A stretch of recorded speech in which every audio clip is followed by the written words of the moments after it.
안녕하세요. 저는 내년에 마흔을 앞두고 있는 39살 여자입니다. 37이던 재작년에 결혼을 해서 아직 고작 결혼 2년 차인 새댁인데요.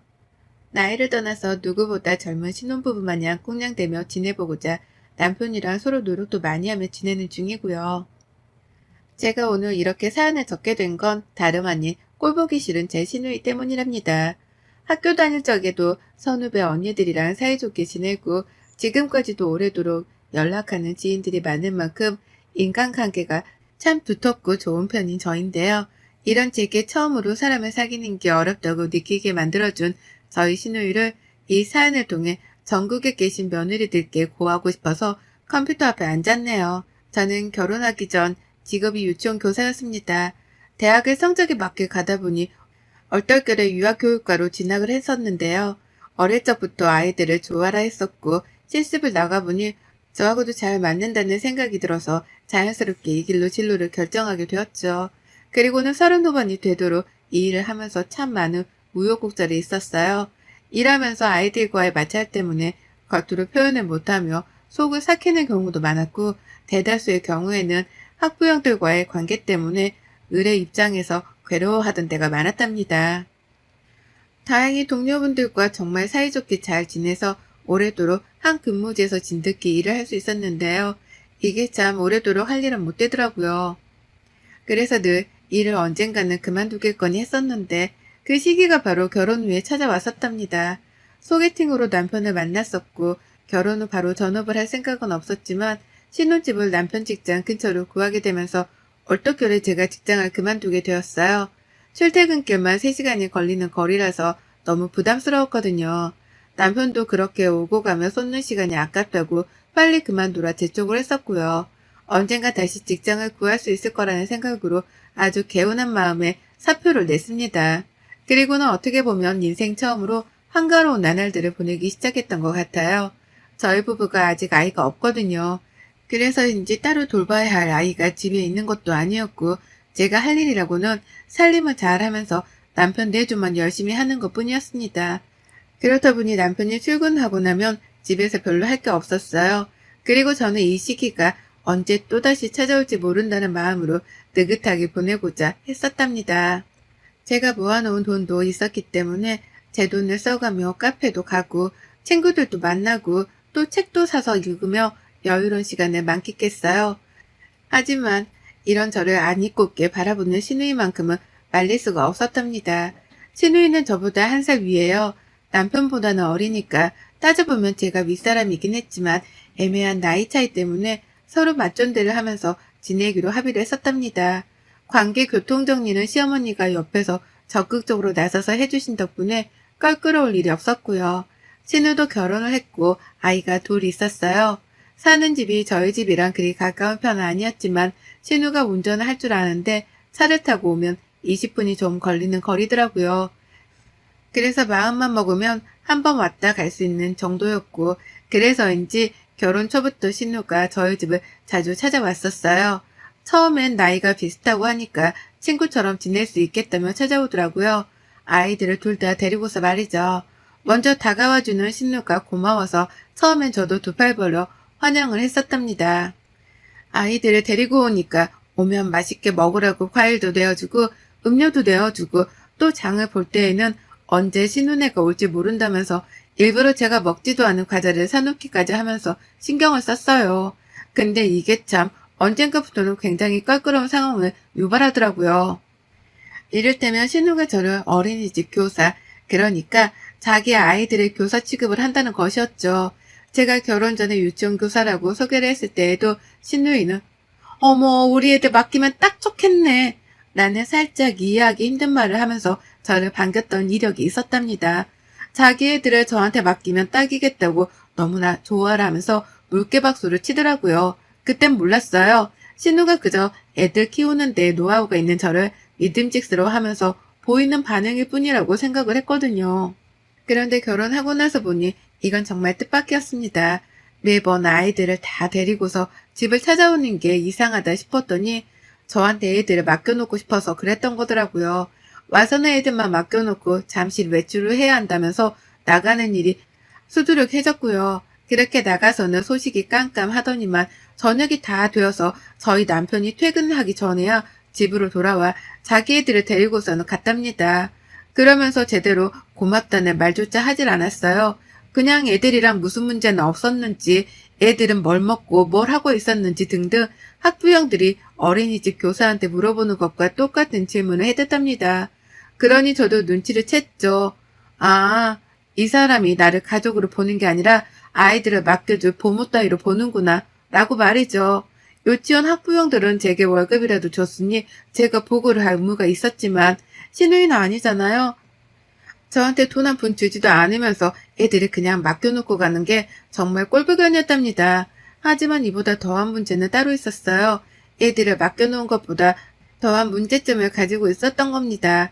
신우가 저희 집으로 찾아오는 것까지는 그렇다 쳐도 집 밖에서까지 저를 대하는 태도가 어쩔 때 보면 정말 이해하기 힘들더라고요. 제 집안에서는 어린이집 교사 취급을 하더니 집 밖에서까지 저를 대하는 태도가 어쩔 때 보면 정말 이해하기 힘들더라고요. 제 집안에서는 어린이집 교사 취급을 하더니만 집 밖에서는 거기에서 좀 더 나아가 자신이 부리는 가정부 정도로 취급을 했답니다. 그걸 느낀 건 결혼 초 시댁에서 모임을 가질 때였죠. 시어머니랑 제가 서로 연락도 자주 하면서 지금까지 친하게 지내고 있었거든요. 어머님이 저 부담스럽지 않게 늘 먼저 챙겨주시고 또 거리를 먼저 두려고 노력도 해주시는지라 제가 먼저 다가가려 하면서 사이좋게 지내려고 하는 편이었습니다. 그러니 생신 때에는 제가 뭔가를 해드리고 싶은 마음에 시댁으로 가 생신상이라도 차려드렸죠. 그런데 신우가 그걸 보더니만 혹 했더라고요. 제가 멀끔하게 가족들이 다 먹을 수 있을 만큼의 음식들을 한 상 차려내니 가정부로 딱이겠다 싶었던 겁니다. 시어머니 생신상을 차려낸 당일에도 힘들게 요리를 한 걸 안다면 자기가 나서서 숟가락이라도 세팅을 할 법했는데요. 전혀 그런 노력 하나 없이 상다리 앞에 앉아서 제가 놔주는 수저로 자기 밥을 먼저 먹더라고요. 먹다가 자기 애가 물을 찾으니 저한테 물을 갖다 달라며 당연하다는 듯 손가락질을 하며 부르기도 했고요. 시어머니가 그런 건 내 엄마가 하라며 시누이를 나무라 주신 바람에 시누이가 입이 삐쭉 튀어나온 채로 직접 물을 떠오긴 했지만 그때부터 낌새가 있었어요. 저를 하대하는 낌새 말이죠. 그리고 그 낌새는 점점 갈수록 대담해져 갔답니다. 제가 직장도 그만뒀고 집에서 여유를 부린다는 걸 잘 알아서 그런지 꼭 전화를 하면 할 거 없지? 라고 확인 사살을 하듯이 먼저 첫마디를 꺼냈어요.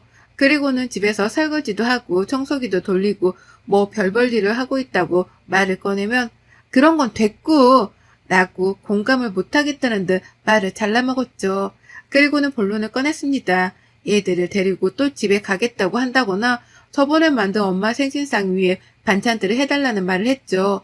그때 먹었던 게 너무 맛있었다면서 요리법을 알려달라고 하더니만 급기야 똑같은 맛을 내 자신이 없다는 애매한 대답을 하며 직접 해주면 안 되냐?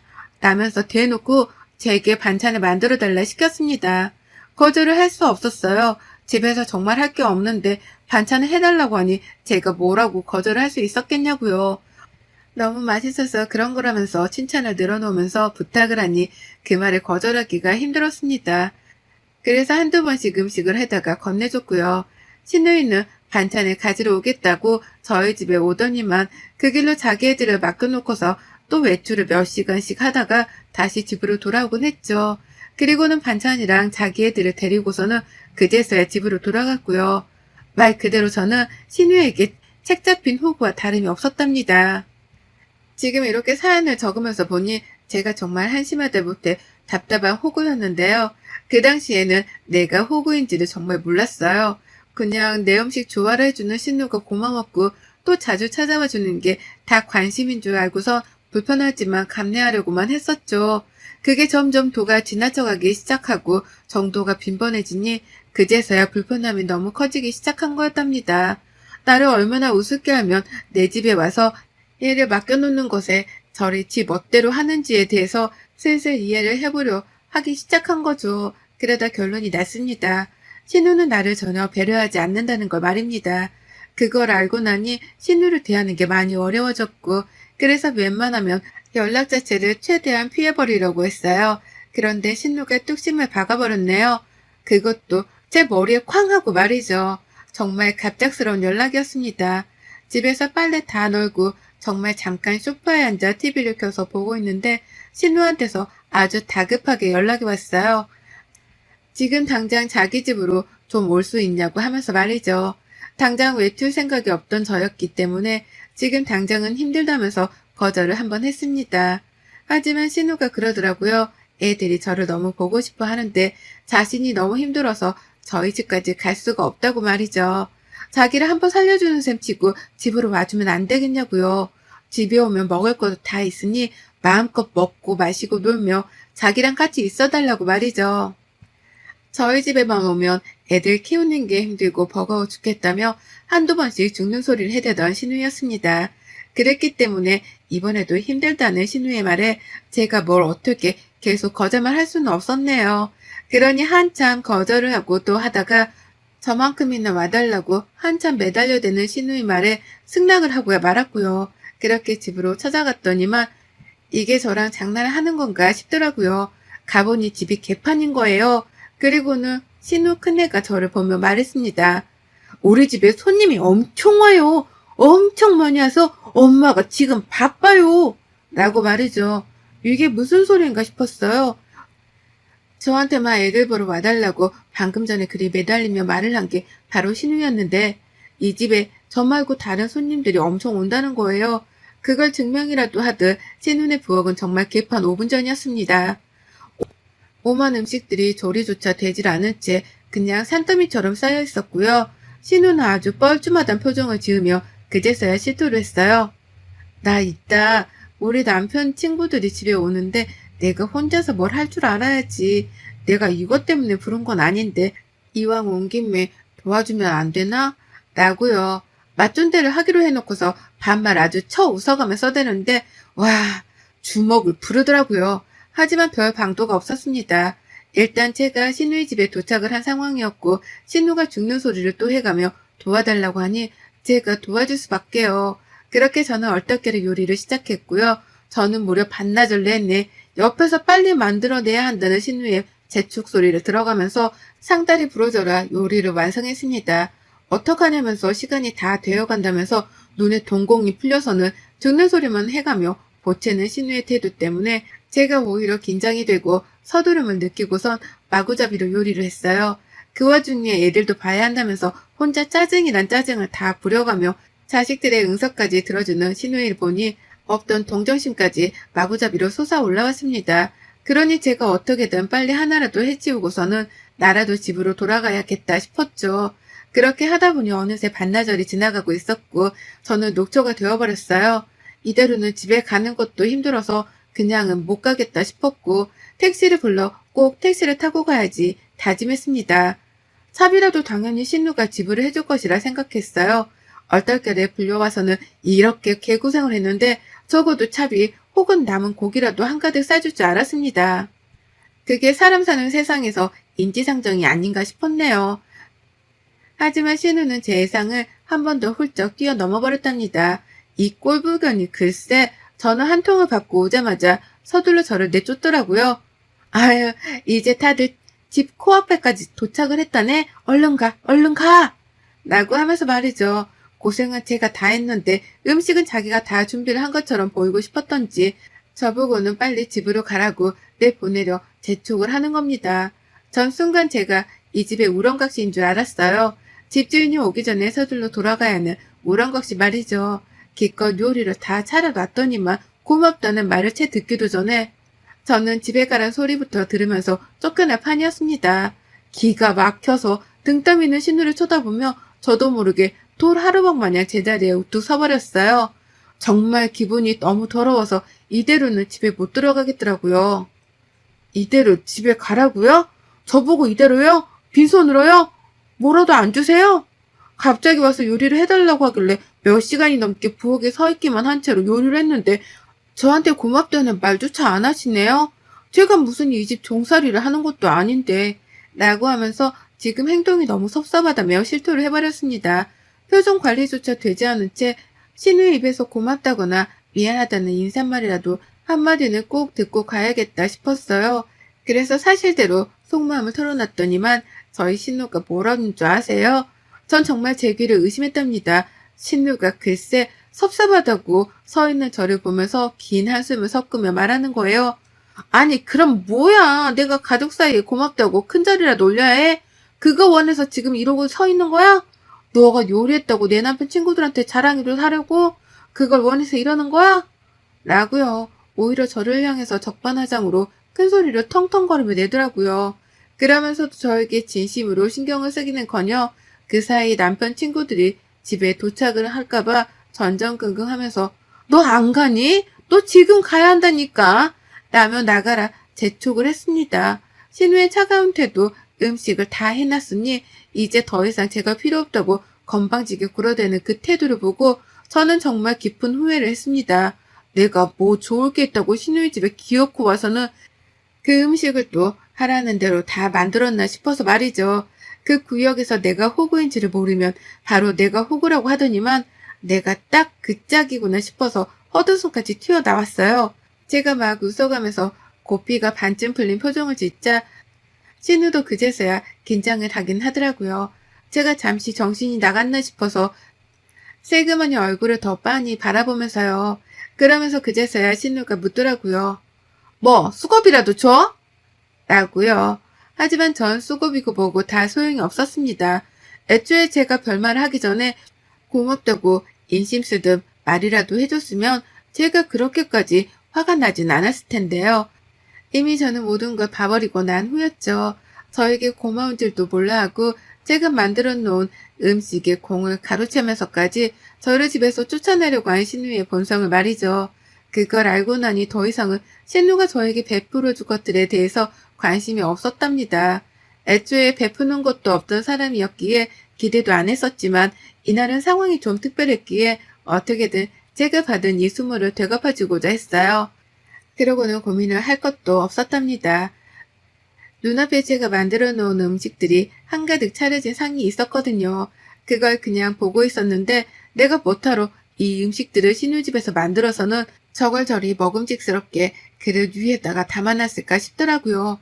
나도 못 먹고 내 남편도 못 먹을 음식인데 저걸 저렇게 만들어 놓기만 하고 이 집을 나가면 난 도대체 뭘 위해 여기 온 걸까 싶어 정신이 희미해졌습니다. 결국 전 이 집에 온 의미를 꼭 찾고 가고자 했네요. 그리고 이내 이 집에 온 의미는 바로 신우에게 되갚음을 해주는 것이라 마음을 굳혔고 그 길로 상다리를 걷어차버렸습니다. 네, 제가 반나절 내내 만들어 놓고 상 위에다 플레이팅까지 한 그 상을 다리부터 제 발로 걷어차버려서 넘어뜨려 버린 겁니다. 아주 그냥 음식들을 박살을 내버린 것이었죠. 한순간에 한쪽으로 쏠리는 상을 따라서 모든 음식들이 손쓸 새도 없이 바닥으로 굴러 떨어져 버렸습니다. 음식을 하나라도 건질 새 없이 그릇들이 쏠리며 뒤집어져서 바닥에 한데 섞여버렸고요. 그 길로 신우는 소리를 지르다 비명 하나 안 나오는 채로 입을 벌린 채 굳어버렸어요. 그 꼴을 제 두 눈으로 분명히 확인을 하고서야 저는 신우의 집을 나섰죠. 이젠 정말 가야 할 때네요. 라고 말하면서요. 집을 나서는데 신우 곡소리가 귓구멍 안까지 시원하게 훅훅 들어왔습니다. 그 길로 후딱 집을 나서서 길목에서 택시를 잡으러 하니 저쪽에서 신우 남편이 정말 친구들을 우르르 데리고서는 막 차에서 내리더라고요. 못해도 성인 남자가 여섯은 되어 보였는데 그 순간 저도 모르게 현실 웃음이 터져버리고야 말았습니다. 저 많은 사람들이 지금 신우 집에 들어갔다가 그 난장판이 되어버린 꼴을 보고선 무슨 생각을 할까 싶어서 말입니다. 신우는 막 울음을 터뜨리기 직전의 표정으로 얼굴이 홍단무 마냥 시뻘개져 있었는데 남편 친구들 앞에서 얼마나 개쪽이라며 쪽팔려 할지 안 봐도 뻔했네요. 그리고 전 이 일을 저 스스로 시어머니께 자진 신고를 해버렸습니다. 이 일로 시어머니께 건방지고 힘 좀 쓰는 며느리라는 오해를 사고 싶지 않았거든요. 그래서 홧김에 시어머니께 바로 전화를 해버렸어요. 이런 일이 있어서 신우집에 가게 되었는데 반나절 내내 붙잡혀 있다가 쫓겨날 뻔해서 홧김에 상다리를 엎어버렸다고 말이죠. 신우가 소리를 지르며 울먹였는데 어머님 볼 면목이 없다고요. 전 이때까지만 해도 어머님이 말씀이 없길래 저를 혼내키려는 줄 알았어요. 딸은 딸인 건지 역시 시어머니는 신우 편을 들려 하시나 보다 라고 생각을 하고서 내심 긴장을 엄청 했죠. 근데 시어머니가 그러시대요. 너 정말 잘했다. 네가 이제서야 정신을 좀 차렸구나. 너무 잘했어. 걔는 언젠가 한번 너한테 그렇게 홍군형이 날 줄 알았다. 걔는 그런 일 당하고도 싼 애야. 그러니까 나한테 죄송한 애만에 그런 소리 하지 말고 얼른 집에 가서 쉬어라. 너가 오늘 고생 정말 많았다. 라고요. 어머님이 저를 엄청 칭찬해 주시더라고요. 그간에 신우가 저를 부려먹는 걸 옆에서 지켜보며 제가 왜 그렇게 고생을 사서 하나 싶어서 답답하던 찰나였는데 이렇게라도 정신을 차린 듯한 행동을 보인 것이 속 시원하다며 걱정을 오히려 풀어주려 하셨습니다. 어머님의 딸인 신우의 걱정이 아닌 제 걱정을 말이죠. 결국 어머님의 공감과 위로가 섞인 그 말에 제가 다 울컥할 뻔했었고요. 그렇게 저는 어머님의 응원까지 든든하게 받고선 정말로 신우집을 개판으로 만든 것에 대해서 일말의 죄책감도 가지지 않게 되었답니다. 배째라는 식으로 신우한테는 그 후 사과 전화 한 번 할 생각을 안 했어요. 오히려 신우가 저에게 사과라도 할까 싶어서 연락을 기다렸는데 신우가 은근히 깜깜무소식이네요. 그날 남편이랑 남편 친구들에게 망신을 당하고 시어머니께도 크게 혼이 난 건지 신우는 저한테 애들 봐달란 말도 안 하고 집에 와달란 연락도 더는 안 하고 있습니다. 아직 일주일이 조금 넘었을 뿐이지만 벌써 연락이 없는 신우가 기트가 지경이네요. 저의 발차기 한 번으로 신우가 정신을 똑바로 차린 것 같아서 그렇게 흐뭇할 수가 없답니다. 그리고 전 이제야 다시 깨우쳤네요. 우리 신우가 아직 교육을 덜 받은 어른인 것 같으니 제가 교사 시절에 원생들을 가르치고 잘못된 건 혼냈었듯이 우리 신우도 가르칠 건 가르치며 혼내야겠다고 말이죠. 이제부턴 자진해서 신우 머리 꼭대기에 앉아 신우 버릇은 보이는 대로 잡아 족쳐가며 가르칠랍니다. 여러분의 생각은 댓글로 남겨주세요. 오늘도 시청해 주셔서 정말 감사합니다.